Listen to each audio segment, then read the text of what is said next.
Hey everyone, welcome back to Corporate Decoder. Today we're diving into a report from Turning Point Brands, and let me tell you, this one has a little bit of everything, like a mixed bag of candies, some sweet, some not so much.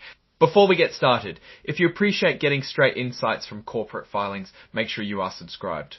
We also have a Discord community linked in the description below, so come join us and chat about these companies. So what's this report all about? Well, it's basically a recap of their annual meeting of stockholders, where they voted on some pretty important things. We are going to look at who got elected to the board, some changes to how the company protects its officers, and of course we'll peek at how everyone feels about executive pay. Buckle up, because corporate democracy is about to unfold before our very eyes. Alright. Let's jump right into what happened at the Turning Point Brands annual meeting. A few things were put to a vote and we're going to break down the results. First up, the election of directors. This is where shareholders get to decide who sits on the board, which is kind of like the company's governing body. Think of it as choosing the team captains. Now it looks like all the nominees, including Gregory Baxter, John Katzimatidis Jr., H.C. Charles Diao, Ashley Fruchon, David Glazek, Graham Purdy, Rohith Reddy, Kathleen Shanahan, Stephen Usher, and Lawrence Wexler were all elected. It seems like they had pretty solid support from the shareholders. Odd to understand the actual results. Let's focus on a few key numbers.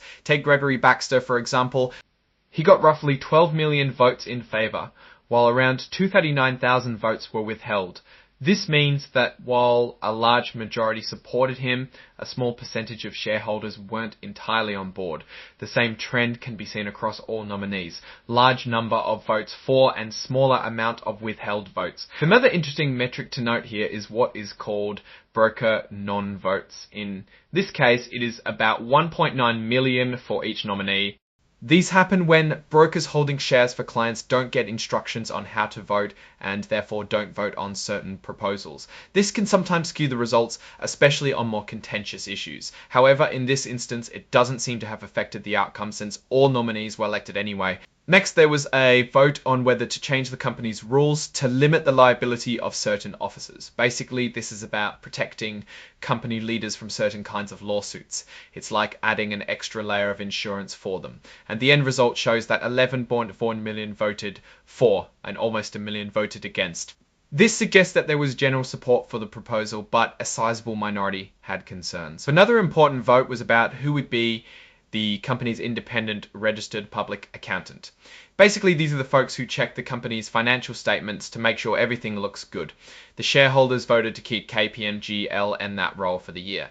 So votes were cast in favour with very little votes against. This is a standard procedure and it usually passes without much drama, like in this case. Lastly, there was an advisory vote on executive compensation, which is how much the top dogs at the company get paid. This vote is non-binding, meaning the board doesn't have to listen to it, but it's a good way for shareholders to voice their opinions on whether they think the executives are being paid fairly. About 11.1 million votes were cast for, but almost 900k were against the compensation plan. So while a majority approved, there were definitely some dissenting voices.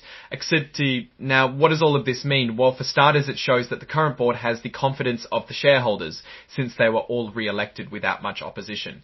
The vote to limit officer liability suggests that the company wants to attract and retain top talent by offering them some protection against potential legal headaches.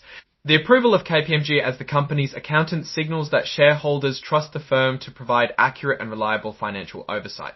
It's all about maintaining investor confidence. The vote on executive compensation is always a hot topic, and the fact that there were some against votes shows that not everyone is completely happy with how much the executives are making. It's a reminder that shareholders are paying attention to where their money is going. Overall, this report paints a picture of a company that is generally stable and well supported by its shareholders. However, it also highlights some areas where there might be room for improvement, such as addressing concerns about executive pay. What are my thoughts on Turning Point Brands? They seem to be navigating the market reasonably well, but they need to keep an eye on those executive compensation packages to make sure they're aligned with the company's performance and shareholder interests. It's all about striking the right balance between rewarding leadership and keeping investors happy. Alright, that's our breakdown of Turning Point Brands' latest filing. What's your take on these votes and what they Compnor's future? Drop your thoughts in the comments. If this analysis was valuable, hitting that like button really helps, and subscribe for more deep dives into the world of corporate filings. Don't forget to check out the Discord in the description below. Thanks for watching, and I'll see you next time.